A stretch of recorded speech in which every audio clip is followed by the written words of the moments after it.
संविधान दिवस के शुभ अवसर पर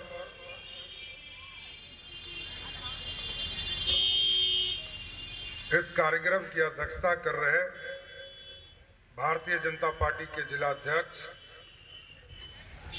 यशस्वी जिला अध्यक्ष आदरणीय मुकेश शर्मा जी, हमारे भाई और लंबा संघर्ष करके औरंगाबाद जिले से स्थानीय प्रतिनिधियों के नेताओं के नेता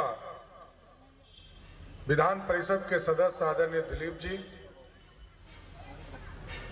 भारतीय जनता पार्टी की प्रदेश उपाध्यक्ष आदरणीय पिंकी कुशवाहा जी, पार्टी के प्रदेश मंत्री आदरणीय रूपनारायण मेहता जी, पार्टी के नेता और दाऊदनगर ओबरा के बेटा आदरणीय धीरेंद्र जी, इस मंच पर उपस्थित भारतीय जनता पार्टी के नेता मनोज कुमार जी और जिन्होंने इस पूरे कार्यक्रम का आयोजन किया, भारतीय जनता पार्टी के पूर्व जिला अध्यक्ष आदरणीय संजय मेहता जी, राजेश कुशवाहा जी जो झारखंड से आए हैं, रविशंकर जी जो पार्टी के महामंत्री हैं,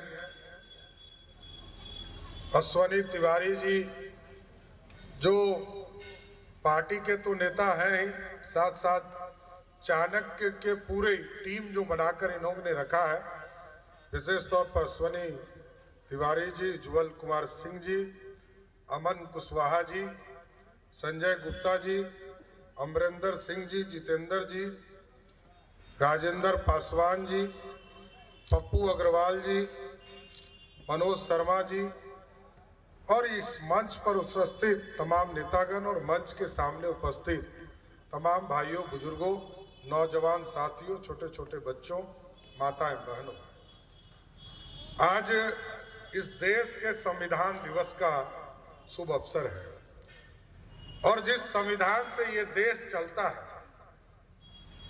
उसी दिन को हम मना रहे हैं। आज ही के दिन डॉक्टर भीमराव अंबेडकर साहब ने, बाबा साहब ने एक पूरी रूपरेखा तैयार की थी कि भारत कैसे चलेगा और 1950 में 26 जनवरी को जब इसको लागू किया गया, उस दिन से स्वतंत्र पूरी तरह रिपब्लिक डे के तौर पर हम मनाते हैं। आप समझिए कि संविधान से ही यह देश चलता है, एक कानून बना हुआ है और 4 तरह की प्रक्रिया पूरे देश में है। लोकतांत्रिक व्यवस्था है, न्यायपालिका है, कार्यपालिका है और चौथा जो स्तंभ है, यहाँ बैठे हैं हमारे प्रेस मीडिया के साथी, जो ये चौथा स्तंभ है। इनसे हम जो गलती करते हैं उसको ये लिखते हैं, सरकार कोई गलती करती है उसको लिखने का काम करते हैं, कार्यपालिका गलती करती है उसको भी लिखने का काम करते हैं। तो ये पूरा संविधान से ये देश चल रहा है। और दूसरा है गौरवशाली इतिहास हमारा।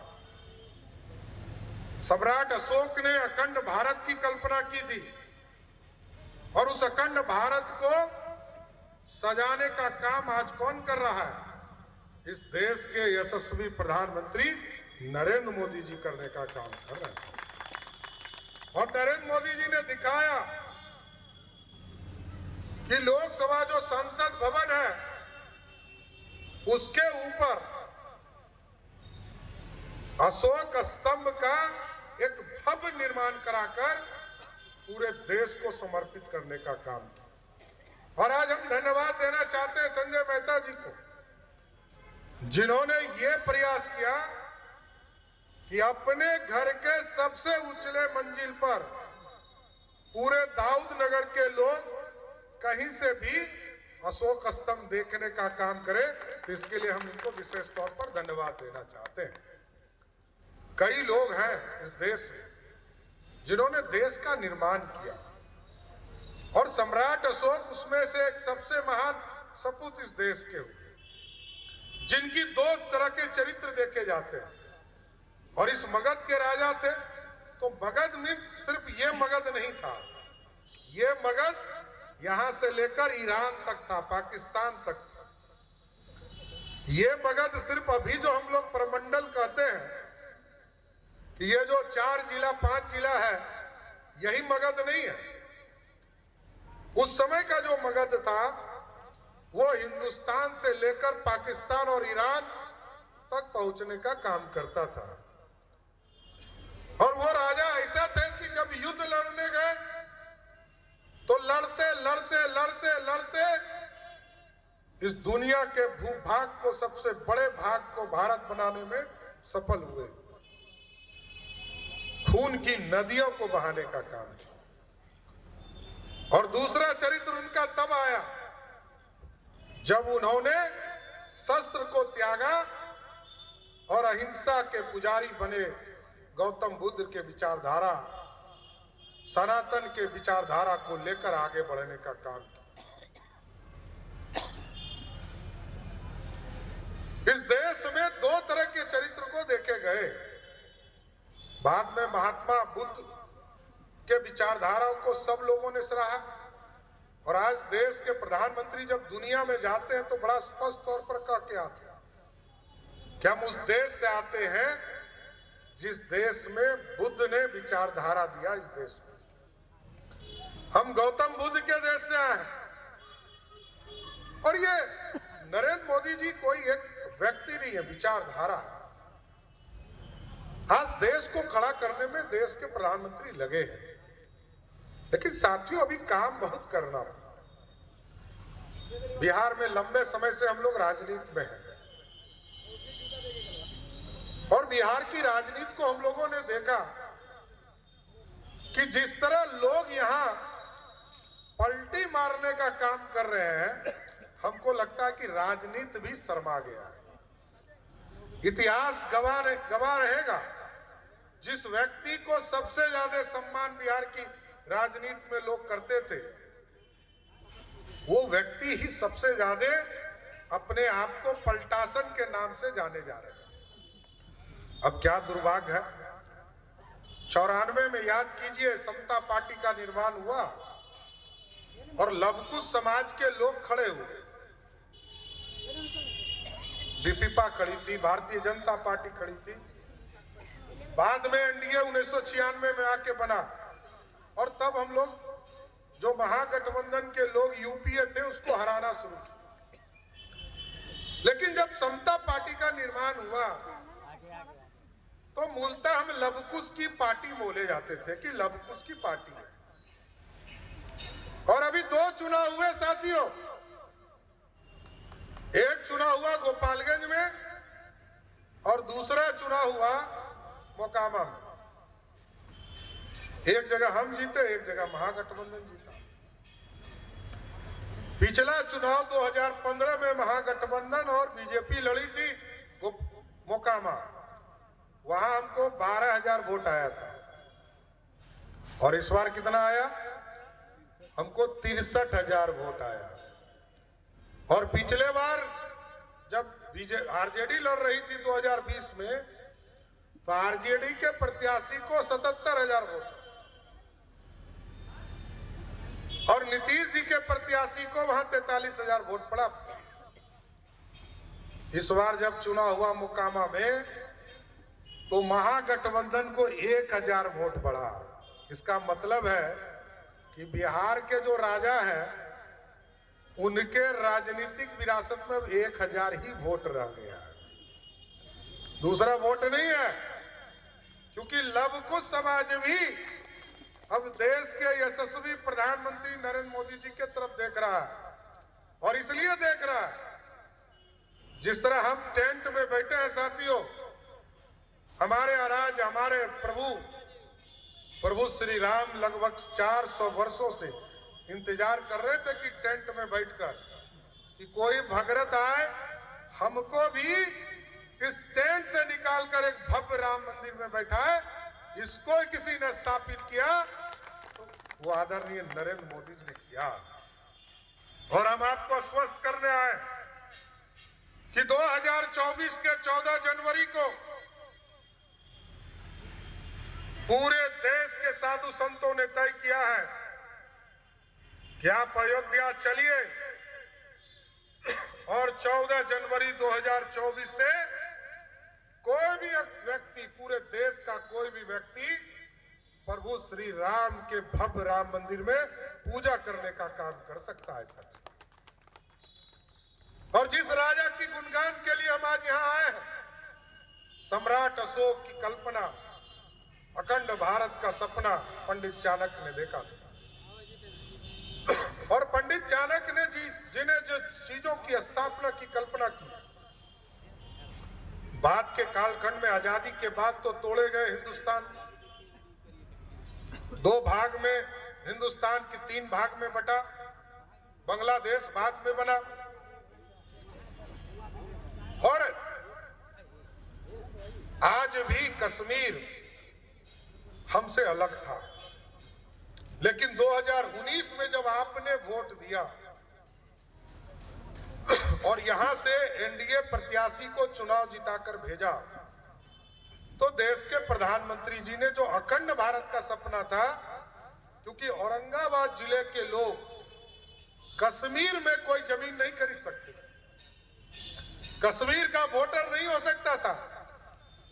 हम दिल्ली जाते हैं, पंजाब जाते हैं, गुजरात जाते हैं, हम बॉम्बे जाते हैं, 1 साल रहते हैं, उसके बाद अपना वोटर लिस्ट में नाम जोड़ लेते थे।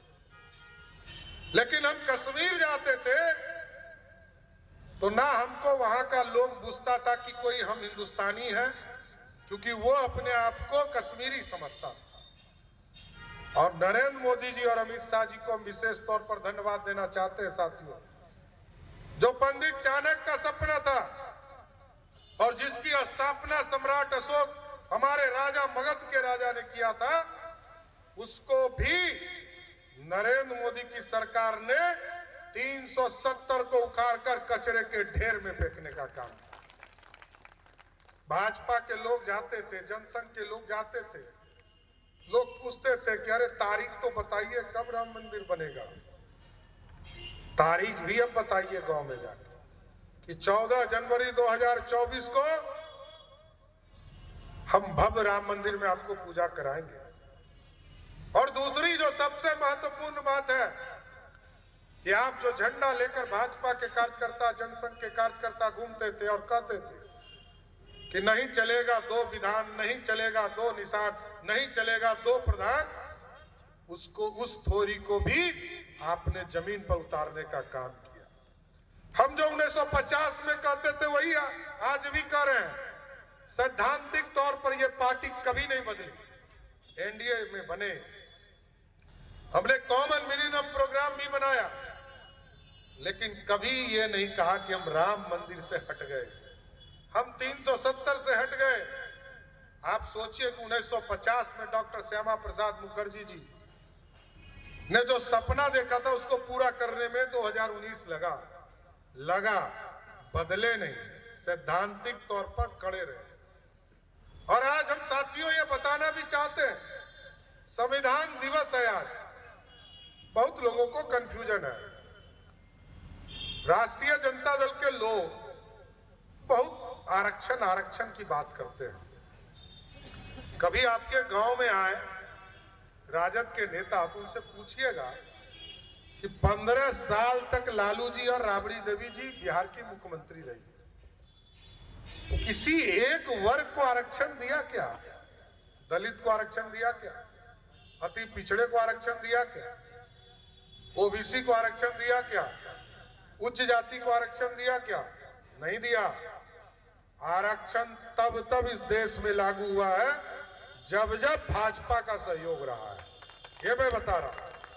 1950 में पहली बार संविधान लागू हुआ, तब डॉक्टर श्यामा प्रसाद मुखर्जी जी भारत की सरकार में मंत्री थे और भारत के संविधान सभा के सदस्य थे।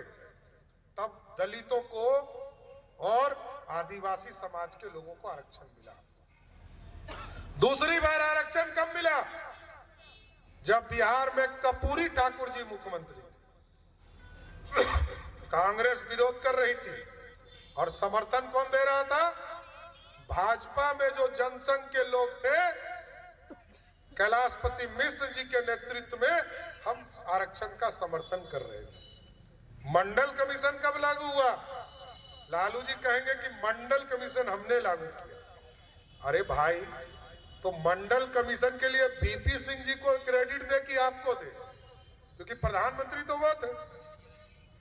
और आप दोनों को क्रेडिट नहीं भी दे तो चलेगा, भाजपा को क्रेडिट देना ज्यादा जरूरी है। क्यों कि 143 सांसद जनता दल का था और 200 सांसद कांग्रेस पार्टी का था। हम जिधर जाते, यदि भाजपा के लोग आरक्षण विरोधी होते तो कभी मंडल कमीशन लागू नहीं होता। हम कांग्रेस के साथ जाते, हम तो जनता दल के साथ गए और हमने मंडल कमीशन इस देश में लागू किया। और तीसरी बात, चौथी बात, बिहार में पंचायती राज का चुनाव 2001 में हुआ। लालू जी और उनके साथी कहते हैं कि हम आरक्षण देते हैं। तो 2001 में मुखिया का चुनाव हुआ, हम लोग विधायक थे, कोई आरक्षण था? नहीं था। दलितों को आरक्षण नहीं था, ओबीसी को आरक्षण नहीं था। और 2005 में जब एनडीए की सरकार बनी और सुशील मोदी जी उप मुख्यमंत्री थे और हम भाजपा के लोग समर्थन कर रहे थे, तो हमने ये व्यवस्था खड़ा किया कि पंचायती राज और नगर निकाय में चुनाव होगा। हम इसको व्यवस्थित करने का काम किए और आज दलितों को, दलित समाज का लोग मुखिया बन रहा, प्रमुख बन रहे हैं। आज ओबीसी समाज, ईबीसी समाज के लोग मुखिया और पंचायत समिति बन रहे हैं। वो कहीं ना कहीं एनडीए के लोगों का समर्थन था, इसलिए मुखिया आज बन रहे हैं।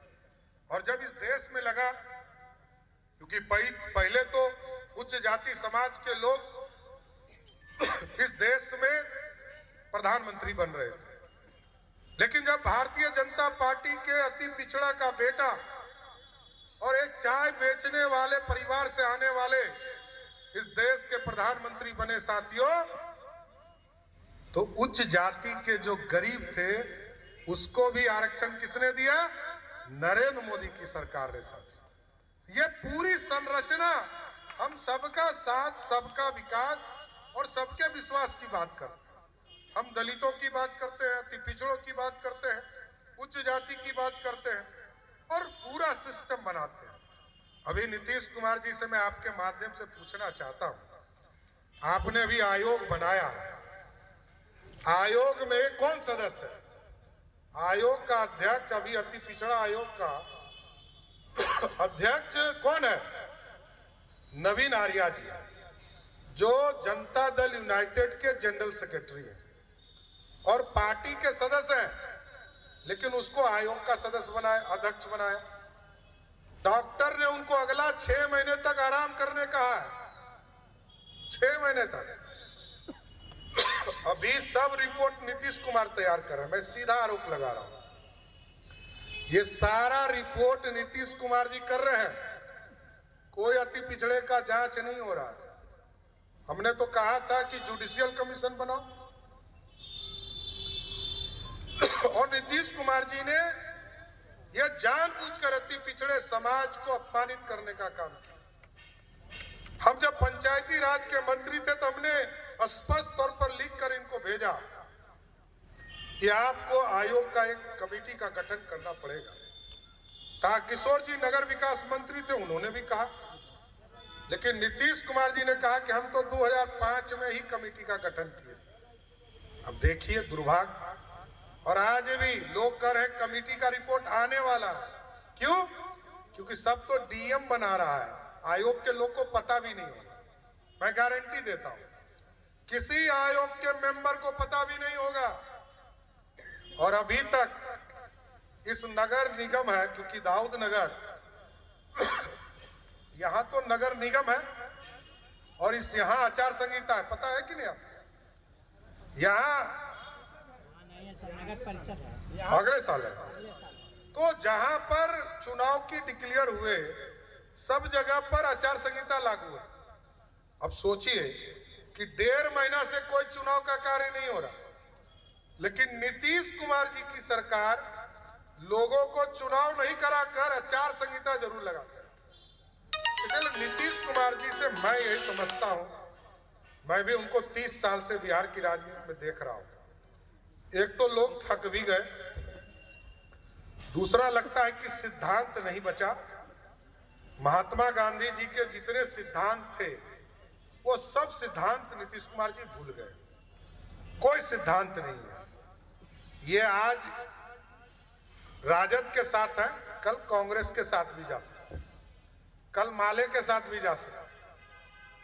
और आज 7 पार्टियों का इन लोगों ने गठबंधन बनाया है। साथियों, हम आपको स्वस्थ करते हैं, बिहार की जनता को जो हम लोग देख रहे हैं, 2024 के 7 पार्टियों का जो कमल, जो कीचड़ खिला है, इसमें सिर्फ और सिर्फ कमल ही खिलेगा, इतना जरूर आश्वस्त करता हूं।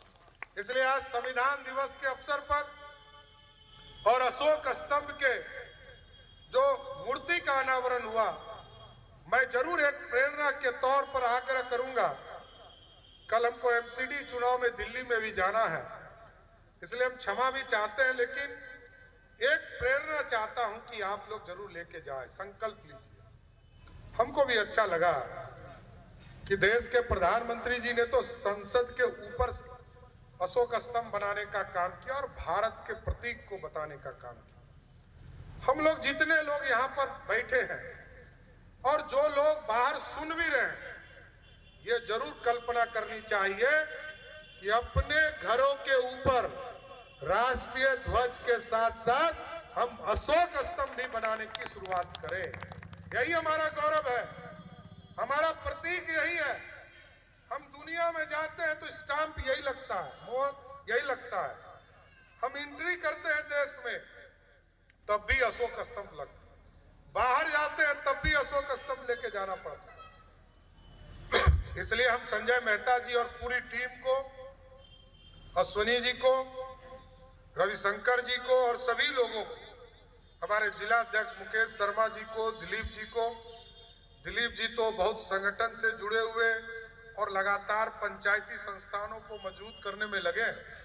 आगे भी इनके सारे चीजों को हम लोग पूरा करने का प्रयास कराएंगे।